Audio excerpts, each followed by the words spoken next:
North Korea has responded to Donald Trump's diplomatic overture with a major show of force. Just hours after dismissing efforts to restart talks, North Korea launched around 10 short-range ballistic missiles toward its eastern waters. According to South Korea's military, the missiles were launched from an area near Pyongyang and traveled roughly 300 kilometers before landing in the sea. The timing of the launch sent a clear message. Donald Trump has been trying to revive diplomacy with North Korean leader Kim Jong Un. Trump has repeatedly pointed to the unusual personal relationship he developed with Kim during his first term. The two leaders held historic summits in Singapore in 2018 and Hanoi in 2019. But those negotiations ultimately collapsed without an agreement on North Korea's nuclear weapons. Now, Trump has been signaling that he wants to meet Kim again.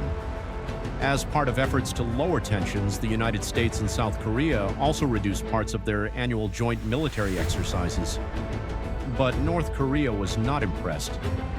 Yo Jong, the powerful sister of Kim Jong Un, dismissed the move, arguing that reducing military drills does not change what Pyongyang sees as their real purpose. North Korea has long described U.S.-South Korean military exercises as preparations for a possible invasion. She also rejected claims that North Korea was reopening direct communication with Washington. But there was one interesting detail.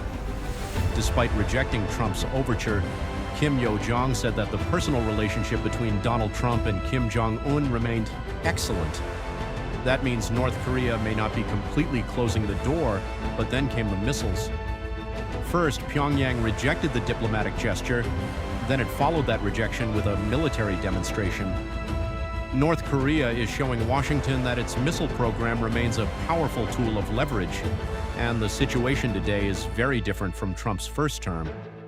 North Korea has continued developing its weapons and strengthening its international partnerships, particularly with Russia. That could make Kim Jong Un feel less isolated and make future negotiations even more difficult.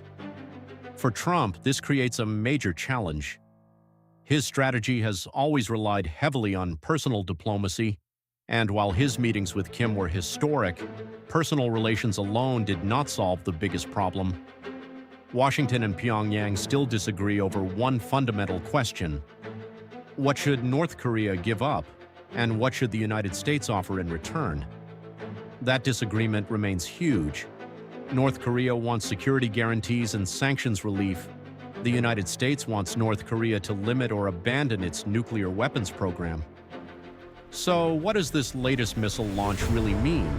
It could be a direct rejection of Trump's diplomatic approach.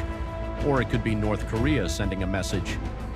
If you want another summit, you'll have to offer more.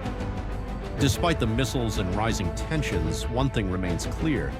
The door to diplomacy may not be completely closed yet.